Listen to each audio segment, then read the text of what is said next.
as specific to talk about winning through listings. Great. Deb, how do you focus on it? You got 72%.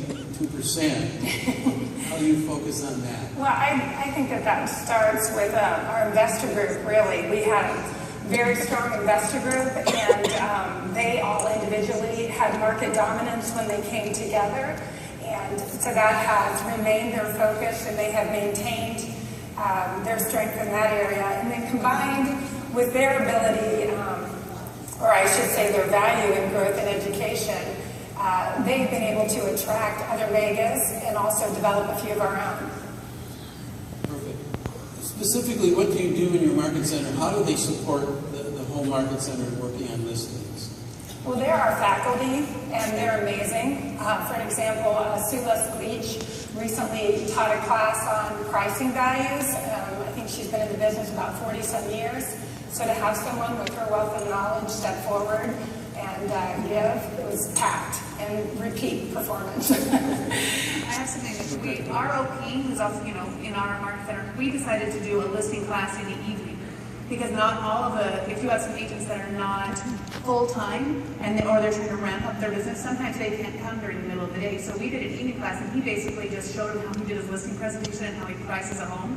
Because that's sometimes younger agents' hardest struggle. I'm not comfortable pricing them. So we do an evening class, which went over really well. Wait, what evening do you do it? We do it on a Wednesday night. Wednesday night. Do you do it regularly, or is that just... We were doing it once a month until it dropped off a little bit, and then we'll come back again so we can get it.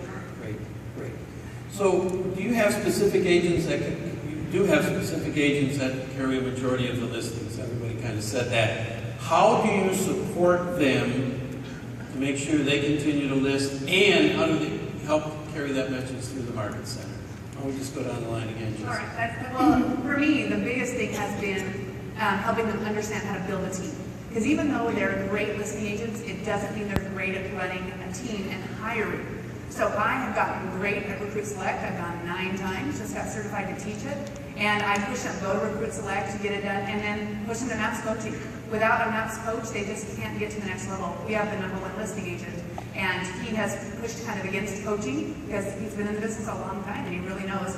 And he just recently got a MAPS coach, and his whole trajectory has changed. And he was on the video just a little while ago, and he has now just created a team that no one even imagined. And he said, I just didn't know what I didn't know. Important piece. I didn't know what I didn't know. That's an important piece there. It's hard to get that through. Right. And you also mentioned you might help them with some of the admin if they get a little behind. Tell us when you said they get in a little bit of a struggle situation. Well, we looked at trying to get some transaction coordinators on staff and things so they can default to that. We've talked a lot about VAs, which is a new concept to people in Idaho. And we just really tried to also come up with ideas to assist their team in learning, with assisting with agents, with executive admin. We also are now, I think we figured out 16 or 18 new admin hired in the past year in our office, because we've tried, as we brought in Ben Kinney and Matt Fedek and Gene Rivers, they're telling them you need more staff. And so that's kind of what's happening. So we're trying to help train those. Perfect. Well, I think probably one of the best things that we do, and it's definitely a win-win, is those listing agents are not going to have those houses open on Sunday or Saturday and Sunday. And, sellers still believe that sells houses, and they still let their houses open. So our productivity coach works very closely with those top producers, and we always have newer agents that are available to do those open houses. So they have an opportunity to pick up buyers. The listing agent satisfies the seller's needs to have those open on Sunday. It's definitely win-win. Rebecca? Yeah, they're very similar. I would say a big part of my role as I'm interviewing agents to potentially join our firm is identifying administrative talent and passing those to folks at teams, groups in my network that I feel would be a good fit and would serve that role a little bit better. We also help agents identify and make sure they understand where they stand in the rankings. I was shocked to find out even the top producing listing or selling agents don't always know that they're the best. So complimenting them, recognition, giving them a little bit more momentum to take it to the next level. And certainly through, again, education and focus on the strategy of the more listings you have, the greater you're going to be in our business. Good. Deb? Being new to the role again, my OP, Brian Kemp, he'll be happy I said his name. He's also new to the role. We made a commitment from day one that we were going to ourselves get as much education, consult with those who've gone before us to bring back ideas and implement them in our market center so that we would have a state-of-the-art market center where they would have the best services and at their disposal. And so by our leading by example, we've been able to encourage them to engage more into education.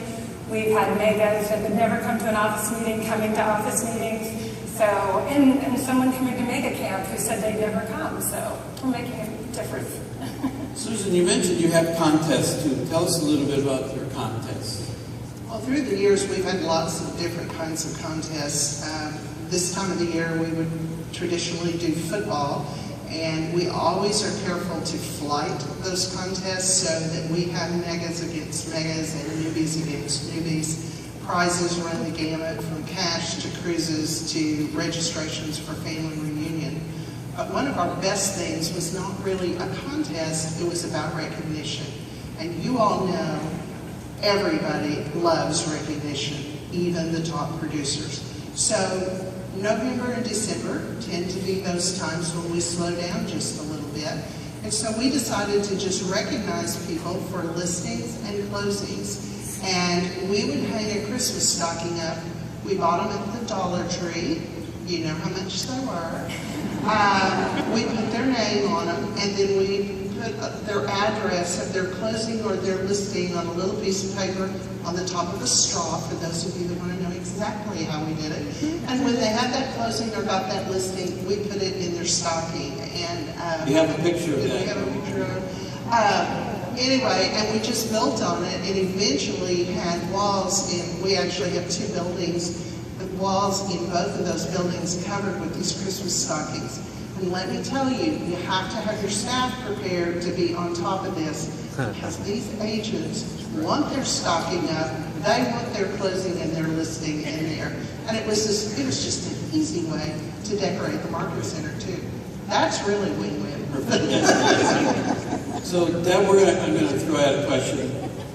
What would you say to everybody sitting in this room? What's the one thing you would like them to work on that would really help them move towards that 20% market share for listings? If you haven't had a gold launch lately in your market area, you know, that does a lot of the heavy lifting for you. I think we just calculated from our most recent bold, which was in the spring, and the increase in listings was 17 to 70%. So bring bold in if you haven't. Great. Rebecca, one thing you'd leave everybody with? Gosh, I think visually recognizable contest and listings is going to help within the market center build that momentum. Great. Susan, what's one thing you would leave everybody? I just think talk about it all the time. Mark talked this morning about Chris talks about painting the world red. Well, the only way we can paint the world red is do it one town or city at a time. So we're talking about planting those red signs all over Edmond, Oklahoma, all the time. It's all about focus. Perfect. All about focus. I would probably say, I mean, it's kind of my soapbox. Train your staff, train your leadership. We're always telling agents to go to training, and then we aren't going because we're too busy or it's too expensive. Train, train, train. Your leadership has to be better and have all the new ideas for a mega. They already know enough. You need to bring new ideas, new ideas, new ideas. Otherwise, you're not going to be as valid. And why would they say, you've got to bring it? And so you spend the money, go to regional, go to relationships, train, and get a maths coach. Great, get a maths coach. Yeah. Great. Let's thank our panel.